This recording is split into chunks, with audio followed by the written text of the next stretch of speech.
El alargamiento del cráneo, un ritual antiquísimo y misterioso que ha atravesado las fronteras del tiempo y del espacio, una práctica compartida entre culturas muy distantes, desde las precolombinas de Centroamérica hasta la egipcia, pasando por China y llegando hasta Australia. Pero ¿qué pasaría si descubriéramos que este ritual no era solo un complejo ceremonial, sino más bien una pista de la existencia de un pueblo antiguo, o si esto fuera incluso la señal reveladora de la existencia de una civilización con orígenes no terrestres? Hoy exploraremos uno de los enigmas más fascinantes de la arqueología: los cráneos dolicocefálicos descubiertos en varias partes del mundo. ¿Cuál es el significado exacto de estos hallazgos? ¿Por qué siguen inspirando la imaginación y la investigación entre los estudiosos? Prepárense para un viaje extraordinario a una época lejana, un viaje que podría cambiar todo lo que creemos saber. Pero antes de comenzar esta aventura, si aún no lo han hecho, suscríbanse al canal para apoyarnos y no perderse nuestros nuevos videos. El término científico para indicar esta condición es dolicocefalia. Los cráneos encontrados en diferentes partes del mundo con esta forma particular han sido, en la mayoría de los casos, modelados a través de la práctica de la ligadura craneal, un proceso conocido como deformación craneal. Pero ¿cómo se llevaba a cabo este procedimiento? El cráneo de un recién nacido es notablemente flexible al momento del nacimiento y mantiene esta característica durante varios meses. En consecuencia, moldear la forma del cráneo se vuelve posible aplicando una venda o una cuerda alrededor de la cabeza que, junto con el uso de una tabla colocada detrás y a veces delante del cráneo, puede alterar gradualmente su forma.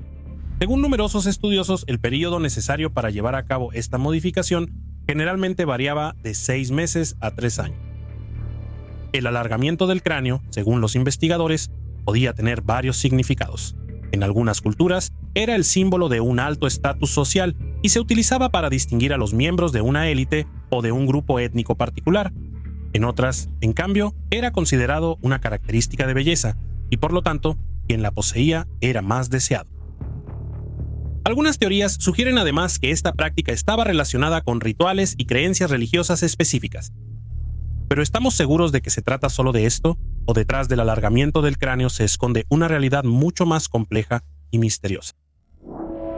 En 1928, Julio Tello, uno de los arqueólogos peruanos más importantes, realizó varias excavaciones en la península de Paracas, que se encuentra a unos cientos de kilómetros al sur de Lima. El trabajo de Julio Tello sacó a la luz un gran y elaborado cementerio, en el cual cada tumba contenía familias enteras momificadas. Cada miembro de la familia estaba envuelto en telas preciosas y coloridas, pero el aspecto más curioso no era ese, sino algunos de los cráneos de las momias. Estos aparecían enormemente alargados. Como mencionamos anteriormente, esta era una práctica utilizada en varias partes del mundo, pero los cráneos de Paracas muestran características únicas. La técnica de deformación craneal puede cambiar la forma del cráneo, pero no puede afectar su volumen. Tello, durante sus excavaciones, encontró alrededor de 300 cráneos que tenían un volumen craneal un 25% mayor de lo normal, pero no solo eso, también el peso es diferente. De hecho, estos pesan en promedio un 60% más que los cráneos humanos contemporáneos de la misma zona. Entonces, si a través de la práctica del vendaje es posible cambiar la forma de un cráneo, ¿qué puede influir en su volumen? Algunos investigadores han planteado la hipótesis de que estos podrían ser el resultado de una enfermedad conocida como hidrocefalia, que tiende a expandir el volumen del cráneo debido al derrame de líquido cefalorraquídeo. Pero esta hipótesis no se sostiene por al menos dos razones. La primera es que el profesor Tello encontró cerca de 300 cráneos en estas condiciones, lo cual es estadísticamente imposible, ya que se trata de una patología muy rara. La segunda razón es que las características de la deformación del cráneo son diferentes. Un cráneo hidrocefálico toma una forma más esférica y no alargada en la parte posterior como la que se encontró en Paracas.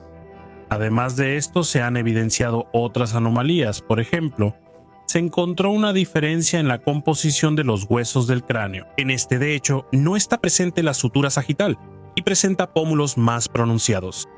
Las órbitas de los ojos, además, parecen diferentes a las de los cráneos humanos típicos. Todos estos aspectos hacen pensar que se trata más de una diferencia genética que de una característica resultado de una simple práctica de deformación, práctica que además nunca habría sido capaz de generar anomalías tan marcadas. El profesor Tello creía que los paracas estaban relacionados con el pueblo de la cultura chavín, el mismo que construyó el famoso sitio megalítico de Chavín de Huántar. Su teoría se basaba en las sorprendentes similitudes artísticas entre las dos civilizaciones, en particular en la cerámica y en las representaciones de felinos. Por esta razón, el profesor situaba la civilización paracas hace aproximadamente 3000 años, pero estudios recientes realizados sobre el ADN de los cráneos de paracas demuestran que estos no estaban emparentados con ninguna población del Perú, y por lo tanto se considera que estos eran una civilización anterior a la de Chavín. Además, nunca se han encontrado cráneos alargados en la zona donde vivían los Chavín. Para resumir, podemos afirmar que el análisis de los esqueletos craneales de paracas desafía la idea de que la deformación craneal pudiera ser solo consecuencia de prácticas rituales, pero sugieren en cambio que esto podría ser una característica genética de una antigua población. A esto se suma el resultado de los análisis genéticos, que excluyen cualquier vínculo con las poblaciones que vivían en ese territorio hace unos 3000 años. Entonces, ¿quiénes eran los civilizados? Che 3000 anni fa. Quindi, chi erano i paracas? Algunos hallazgos recientes han revelado que la población paracas ocupaba el área de Nazca antes de la llegada de las poblaciones tribales. ¿Podrían entonces ser ellos los creadores de los famosos y misteriosos geoglifos conocidos como las líneas de Nazca? Según varios investigadores independientes, todos estos aspectos serían la prueba de que los paracas son descendientes de un antiguo pueblo desconocido para nosotros, pero que, sin embargo, habría dejado numerosas pistas alrededor del mundo. Como decíamos al principio, el hallazgo de cráneos alargados no es solo una peculiaridad de la población paracas, sino que está difundido en todo el mundo. Pero si los cráneos alargados de paracas no son el resultado de una deformación artificial, ¿qué sabemos de los otros hallazgos presentes en otros lugares del mundo? ¿También pueden atribuirse a un antiguo pueblo o a qué se deben?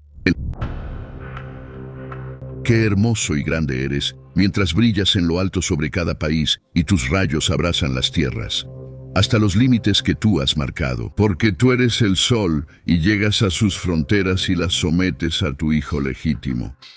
Este es un extracto del himno al dios Atón, el dios Sol, el dios supremo. Este himno legitima el poder de Akenatón, el faraón que según los egiptólogos reinó entre 1375 y 1336 a.C.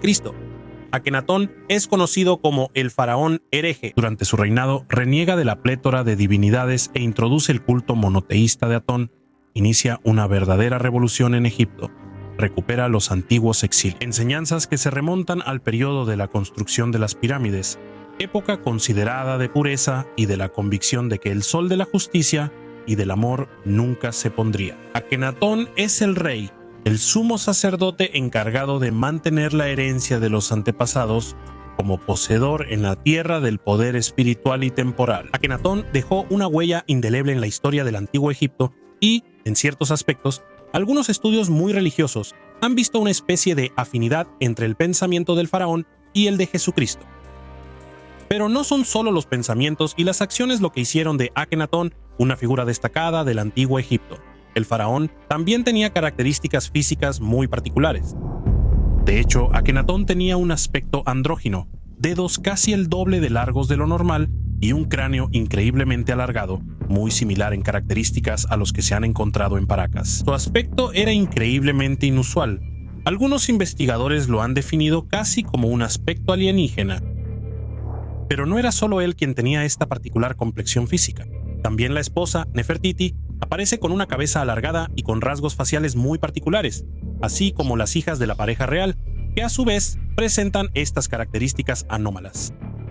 Para explicar el aspecto inusual de Akenatón, algunos investigadores han planteado la hipótesis de que el faraón sufría de una patología particular, el síndrome de Marfan, que entre sus efectos tiene precisamente el de provocar un aspecto andrógino y malformaciones en el cráneo. Pero si fuera así, ¿cómo se explica el aspecto de la esposa, que no compartía ningún parentesco de sangre con el faraón? Justo después de la muerte de Akenatón, su figura fue borrada del antiguo Egipto. Los nombres y las imágenes que lo retrataban fueron eliminados de muchos monumentos, y su revolucionaria ciudad de Aketatón, la actual Amarna, fue abandonada. Se regresó al culto politeísta, y el reinado de Akenatón y su alcance revolucionario fueron borrados para siempre de la historia.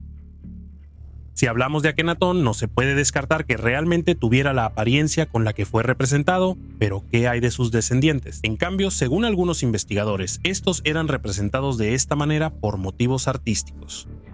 Pero el por qué este arte se aplicaba solo a 2 o 3 miembros de la corte real nunca ha sido completamente aclarado. En este punto no podemos dejar de preguntarnos si las representaciones de cráneos alargados presentes en Egipto y los hallazgos realizados en el resto del mundo son solo el resultado de patologías, manipulaciones artificiales o rituales simbólicos.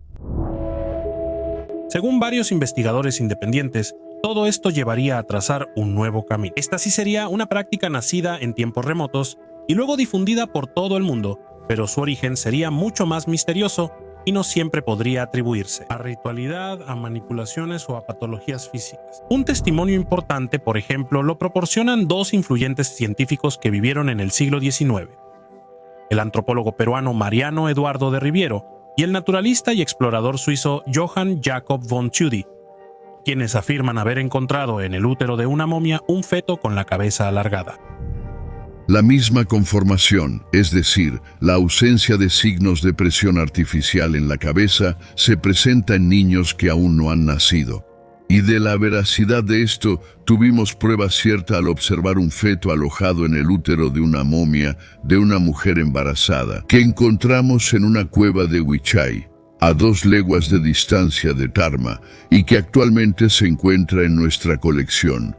El profesor Trepón, de reconocida fama en el campo de la obstetricia, aseguró que el feto tiene 6 meses de edad gestacional. Pertenece, según la conformación del cráneo muy bien delineada, a la tribu de los Huancas.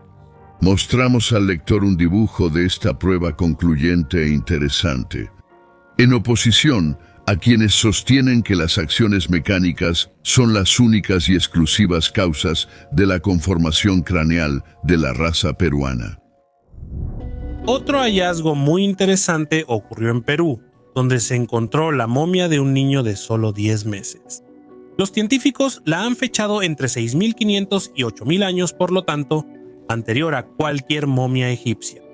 La momia es hoy conocida con el nombre de Death Detmold Child, y también muestra la sorprendente característica de tener el cráneo dolicocefálico. Si existen testimonios de cráneos alargados en niños muy pequeños e incluso en fetos de hace miles de años, es posible que los cráneos dolicocefálicos no sean solo el resultado de manipulaciones artificiales, sino que sean el testimonio de un antiguo pueblo. Es importante subrayar que estos hallazgos no se refieren solo a los casos específicos que estamos mencionando, pero cráneos dolicocefálicos, como mencionamos anteriormente, se han encontrado en casi todos los continentes de la Tierra y los primeros testimonios se remontan a una época muy antigua. La primera evidencia de cráneos dolicocefálicos, de hecho, se remonta a los restos musterianos de Shanidar en Irak, que se datan aproximadamente entre 300.000 y 30.000 años atrás. Esto sugiere que la supuesta práctica de moldear intencionalmente la forma del cráneo de los recién nacidos era una costumbre antiquísima, existente desde tiempos prehistóricos. Esta costumbre, por ejemplo, ya era conocida en ciudades como Biblos en el 4000 a.C. y posteriormente se difundió aún más a través de las migraciones de pueblos como los escitas y los hunos en Europa. En numerosas culturas, además, se transmite una tradición según la cual la deformación craneal era un mandato divino, impartido por deidades que llegaron a la Tierra en épocas remotas. Una antigua tradición de la Polinesia, por ejemplo, cuenta cómo esta práctica fue enseñada por un grupo de individuos de piel clara que provenían del cielo. De manera similar, en América Central existen historias paralelas que narran sobre deidades celestiales que ordenaban a los antepasados de los antiguos nativos americanos adoptar esta práctica. En Perú, se dice que el dios Manco Cápac impuso las deformaciones craneales para garantizar que la descendencia fuera débil, sumisa y obediente, aunque nunca se han encontrado pruebas de que esta práctica provocara estos efectos en quienes la sufrían. También es curioso que en Sudamérica la presencia de cráneos alargados siga un recorrido geográfico preciso, desde las zonas mineras al sureste del lago Titicaca, cerca de Potosí, en Bolivia, hasta la ciudad de Cajamarca, al noroeste de Perú. Este recorrido parece seguir lo que se llama el Camino de Viracocha. Viracocha, en la mitología inca, es considerado el dios creador, aquel que formó el mundo, a los humanos y a todas las demás deidades. Las pistas que llevan a pensar que detrás de esta antiquísima práctica se esconde algo que aún hoy no conocemos, son múltiples. Y surge inevitablemente una pregunta. Las civilizaciones precolombinas, la civilización egipcia y muchas otras culturas podrían tener un antiguo origen común. Las hipótesis obviamente son muchísimas. Hay quienes creen que los hombres de cráneo alargado eran un pueblo antiquísimo, dotado de sabiduría y conocimiento, y cuyo origen se pierde en las profundidades del tiempo. Otros investigadores, en cambio, creen que estos hombres de cráneo dolicocéfalo son el testimonio de un pueblo venido de las estrellas, la prueba de un antiquísimo contacto entre los hombres y una civilización alienígena. Actualmente, para verificar esta hipótesis, se están realizando varios exámenes de ADN en los cráneos alargados. Aún no se dispone de datos certeros, pero en cuanto sean publicados, hablaremos de ello en los próximos videos. Pero para concluir, al menos de una cosa podemos estar seguros. Esta tradición fue muy importante para nuestros antepasados, tanto que se difundió por todo el mundo y se transmitió hasta la época moderna. Bien, ahora tenemos curiosidad por conocer su opinión. Escriban en los comentarios qué piensan al respecto. Nosotros volveremos pronto a hablar de esto y si les gustó el video no olviden suscribirse al canal para apoyar nuestro trabajo. Hasta la próxima historia.